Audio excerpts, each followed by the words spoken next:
So we are doing calculus and the concept of continuity. We'll learn the concept, do some basic problems, and then try to do the more challenging problem towards the end and the application of it. Okay. So basically a function fx is said to be continuous at x is equal to a,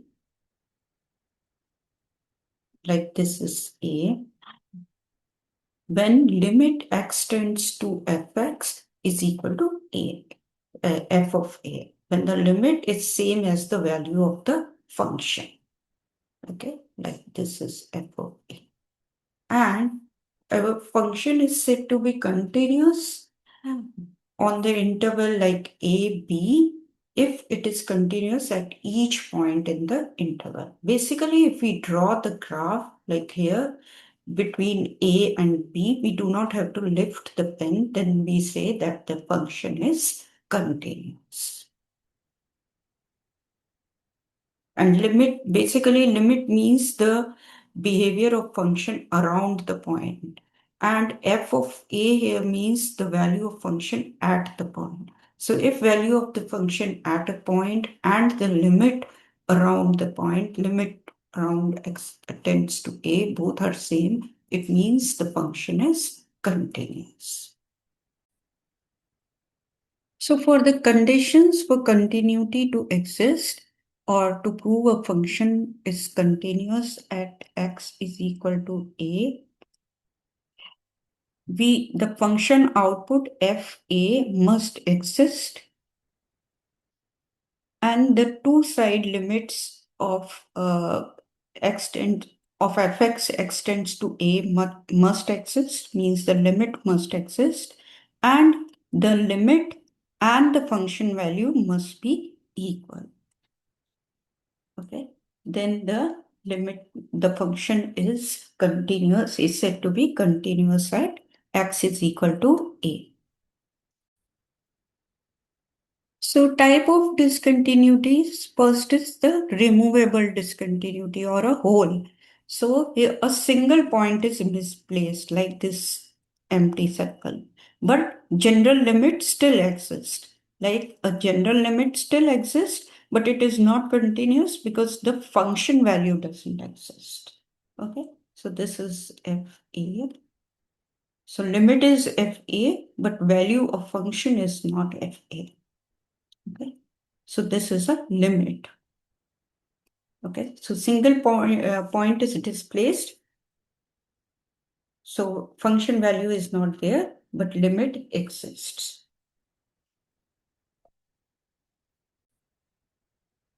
So another type of discontinuity is a jump discontinuity. Here the graph abruptly steps from one height to another, and left and right limits, they do not match. Okay.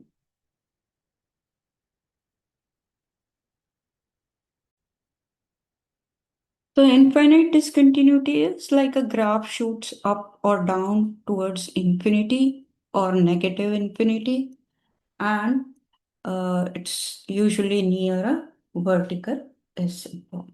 Then there is another infinity like discontinuity like oscillating discontinuity, which is like this. It's around A, so we can say it.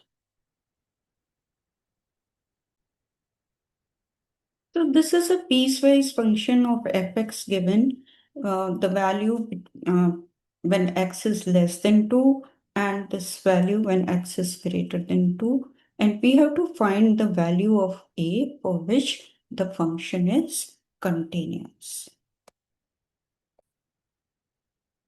So for the function fx to be continuous, the limit of both sides should be same here, and the value of the limit should be same as the value of the function. So here, because it is greater than equal to, these both will be definitely same. So we will put 2 in place of x, and this is the limit here where x left hand side of the limit. So this is left hand side of the limit. This is right hand side plus the value of the function. Okay, so they should both be equal. So this is the left hand side limit and this is the value of function f of a or right hand side limit. For a function to be continuous, like this will be basically our cube function is like this and the quadratic function is like this. So for them to be continuous, they should, this point we have to find where it will have the same y at value of a. So let's find the values of a.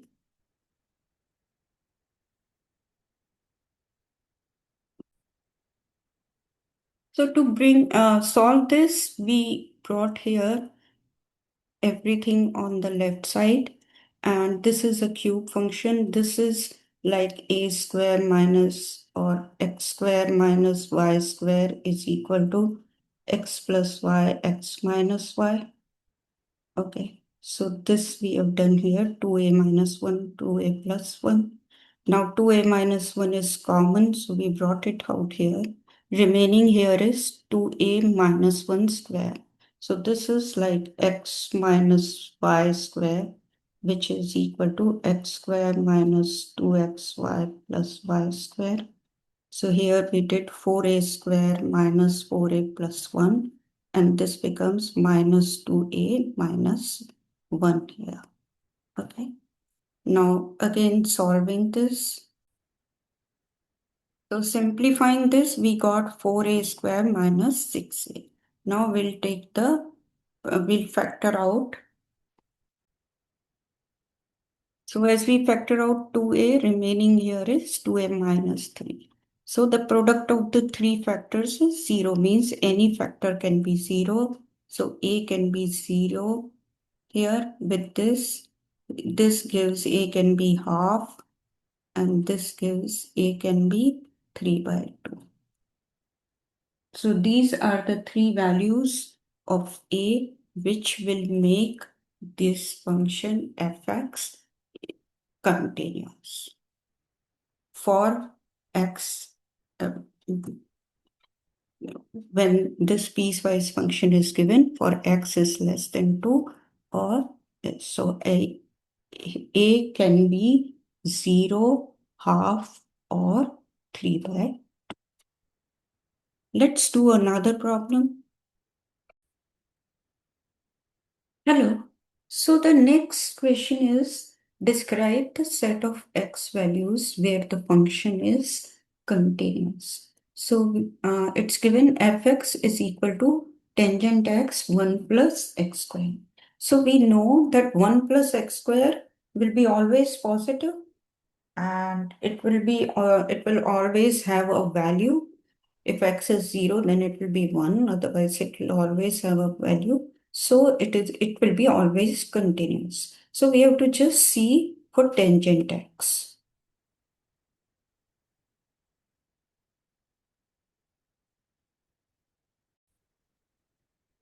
So tangent x is sine x over cos x.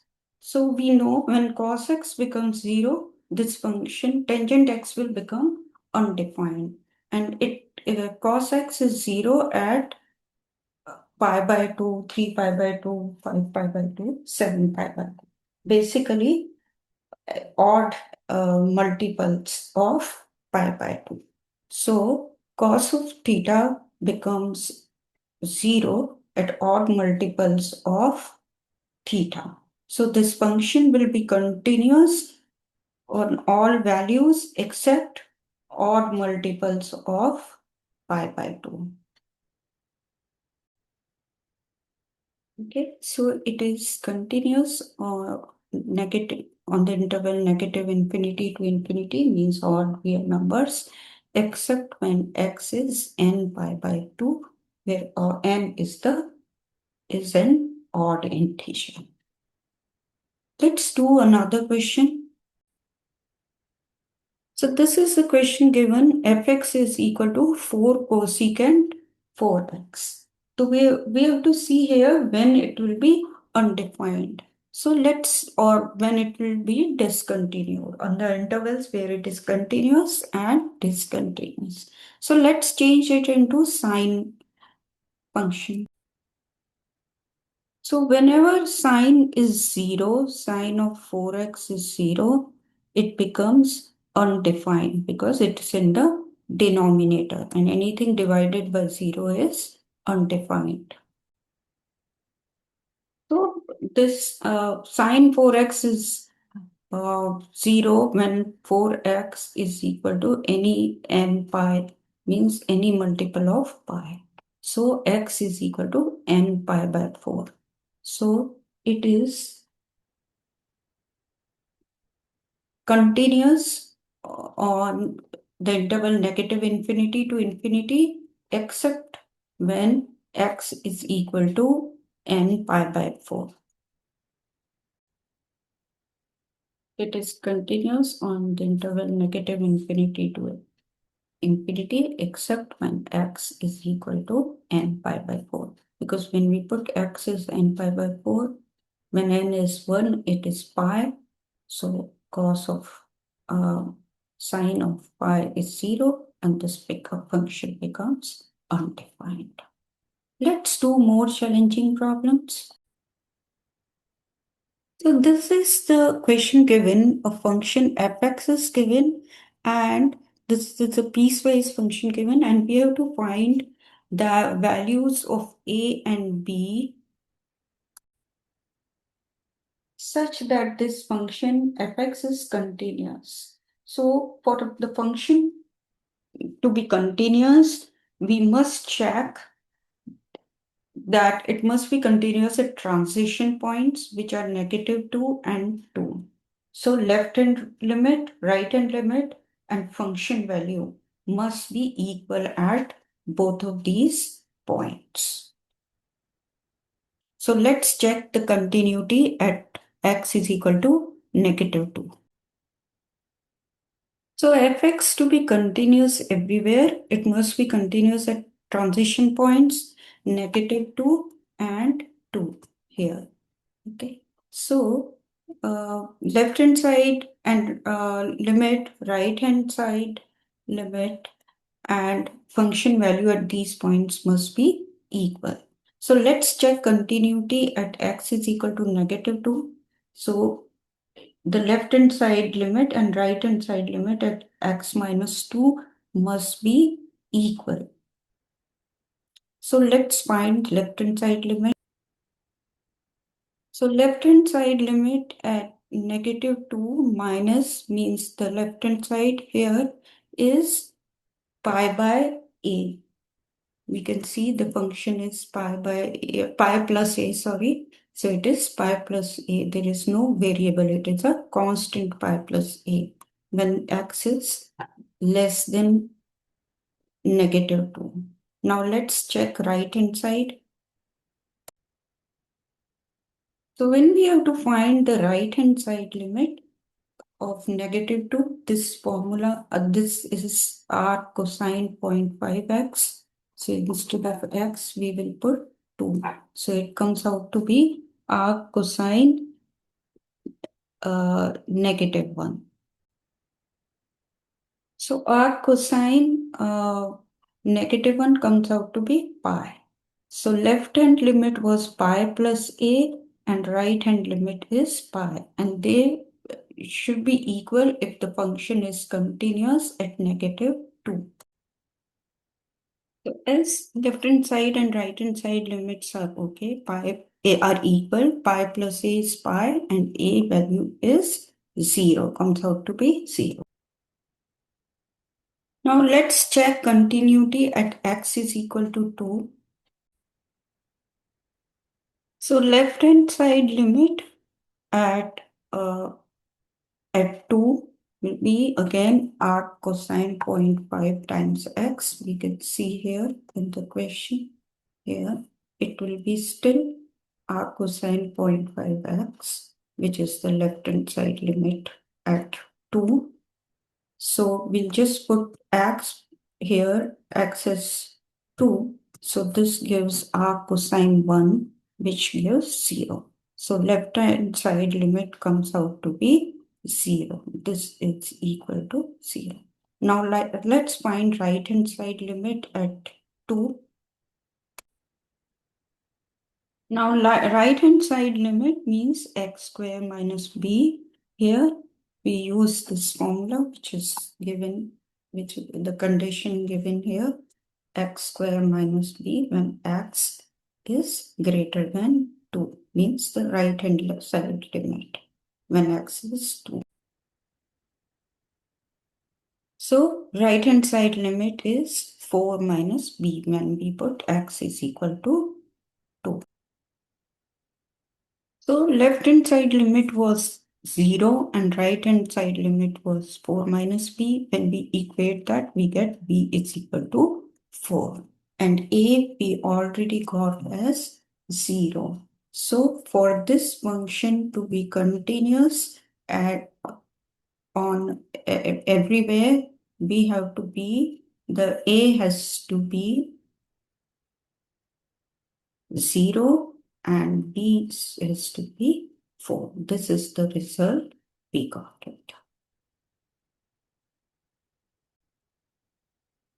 So this is a theorem. If f of x is a continuous function and it is continuous at x is equal to b, and there is another function g of x, when x tends to a, g of x is b, then limit of x tends to f of g of x will be f limit x tends to a g of x. So let's do an example, then it will be more clear. So here we see the inner function is g of x, which is x square plus 1. Outer function is f of x ln x plus 1. ln x, calculate the limit of g of x. So a limit, this inside function, limit x tends to 1 of gx is 2. Okay, so limit of gx x tends to 1 is 2 as we use this formula x square plus 1 and we substitute 1 in place of x. So when we found that limit of g of x tends to 1 is 2, so our b is equal to 2. Okay, because that's what we are saying here in the theorem. Okay, g of x is, okay. Now, if we have to check if fx is continuous, so f of x is ln of x, and that is continuous for all x greater than 0. And b is, so ln x is continuous for all x greater than 0, and b, we got 2, b is, since b is 2, it's greater than 0, so fx is continuous at x is equal to 2.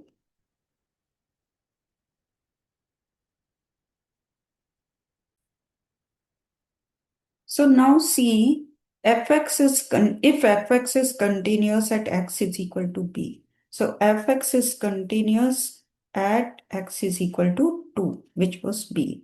And limit of x tends to a was 1. G of x is b. So limit of x tends to 1 of gx, which is given x square minus 1 is 2, means it's b. So we have both of these conditions. Then we have the theorem limit f of g of x tends to a is f limit of gx x tends to a. So now let's apply the theorem. So now we can apply the theorem. This is limit of f of, this is limit of f of g of x. So a here is 1, f is ln gx is x square 1. which is equal to ln of limit g of x, which is x square plus 1, which is 1 plus 1, limit ln of 2. And this will give us the same value. Okay, so this is the usage of this theorem. We'll do more complex problems tomorrow in the class. And just let me know if you need help. Feel free to let me know, and we'll do more challenging problems tomorrow. Thank you. Thanks for attending the class.